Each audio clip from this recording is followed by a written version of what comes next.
Hey friend, Callan here from Sumthins Recording, and today I'm going to show you two simple steps for mixing overheads to get way better drum sounds. Let me start, of course, by playing you the overheads inside the finished mix here.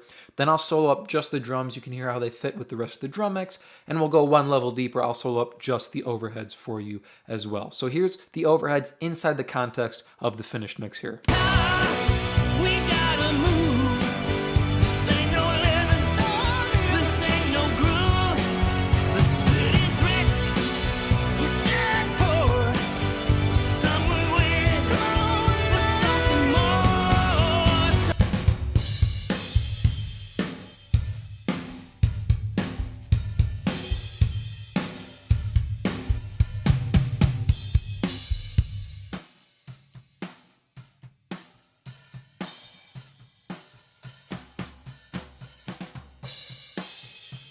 So you can hear our overheads are clean, they're very well balanced, and they're not at all muddy, and they're not at all harsh. Getting your overheads to sit right is really a battle of making sure they're not muddy, but they're not harsh. You don't want the cymbals to get brittle, and you don't want them to hurt the listener's ears as you pull them up inside the mix. So let me turn off the EQ. There's only one plugin we're going to be looking at today. Let me turn off our EQ. You can hear the raw overheads by themselves. So here's our overheads, no processing.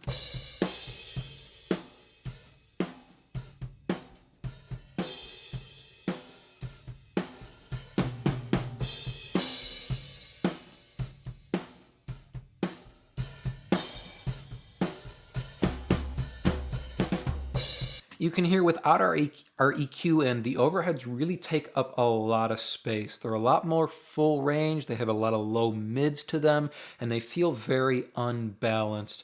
As opposed to with the EQ in, everything feels balanced. We're getting enough kick, enough snare, enough cymbals. We take that EQ out, we get a lot more low mids back into our overheads, and it throws everything off balance. All the spot mics feeding into our overheads feel disjointed, and they don't sit right. So let's look at what we're doing with our EQ here to better balance our overheads and to get them sitting better inside the drums and inside the mix as a whole here. Let me turn on this EQ. We'll go through the only two moves we're doing here on our EQ. The first move, of course, as always, I say this in every video, the first thing I'm doing is pulling in a high pass filter. I'm rolling this up all the way to 140 hertz, which may seem pretty far on something that has to do with drums here, 12 dB per octave slope, but the goal here is to get rid of most of the kick drum out of the overheads. I want to isolate the bottom end to one piece of the drum kit, that being our kick drum. I don't want the kick drum, I don't want the bottom end to be coming from anything else in the drum kit except for the kick drum. By pulling our kick drum out of the overheads, we get a tighter bottom end and we get a tighter drum sound overall. And this can help reduce phase issues as well because we don't have the kick drum coming in through multiple sources here. So take a listen without the high pass, and then I'll kick it in here. 140 hertz, 12 dB per octave slope.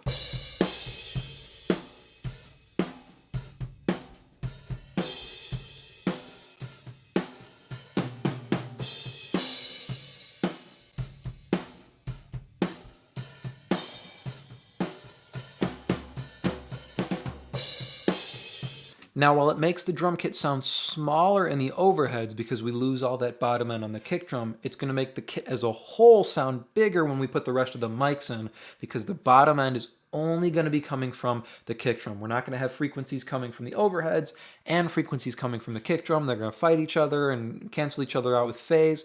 None of that's going to happen. We're just going to have one solid piece of bottom end, which is just going to be our kick drum, and then our overheads are going to layer on top of that without the kick drum fighting our original source there. So just cleaning up the bottom end on our overheads with a high pass filter, excuse me, losing my train of thought here. Just cleaning up the bottom end here on our overheads with a high pass filter helps to tighten up the bottom end and give us a bigger drum sound because our low end is only coming from one piece of the kit here. Now the next move we're going to make here is a big cut here in the low mids. I'm pulling out 10 dB at about 400 hertz, 398 hertz. This is going to get rid of all that muddiness here that we have on the overheads, and it's going to balance out the overhead sound, the kit sound in our overheads as a whole. So take a listen here, and I'll kick this in 10 dB down at 400 hertz.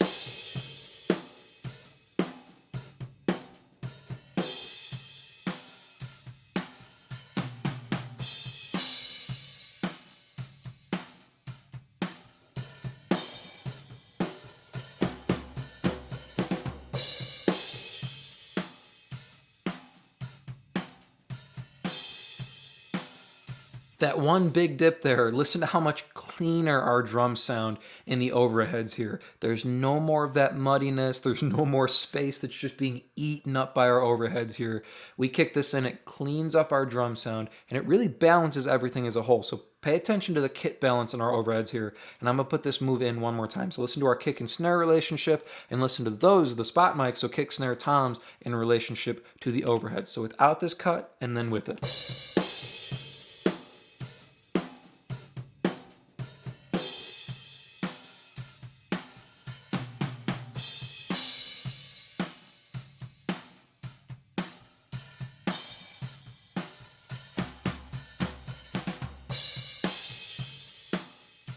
Now the goal here with our overheads is really to spotlight the cymbals, right? Now the reason I'm doing such a big cut here in the low mids as opposed to boosting top end is because I don't want the cymbals to get harsh in the track here. We're gonna have some bleed from our kick and our snare and our toms as we boost top end. We're gonna get some cymbal bleed there. So we don't wanna go boosting top end here to get a lot of shine on our cymbals, because then when we combine it with the rest of the kit, we're just gonna have these harsh, overbearing cymbals. So it's more effective to cut low mids and get the sound and the balance that you want out of your overheads rather than boosting top end to highlight the cymbals. So let's A-B both of our moves here on our overheads, and we'll throw them back into the drum mix as a whole here as well.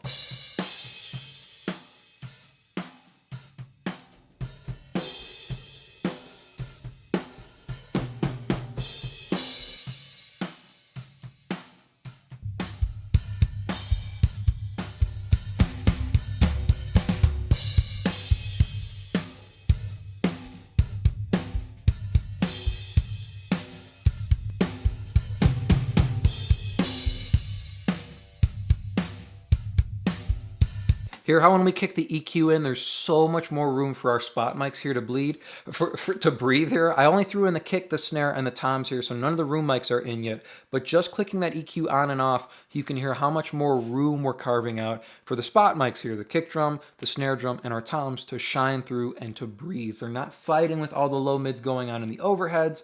We're just making a ton of room for the spot mics to come through and then leaving that pretty top end that we have from our overheads without it becoming overbearing. Let me throw in the rest of the drum kit here, and we'll stick it in the entire track as a whole here as well.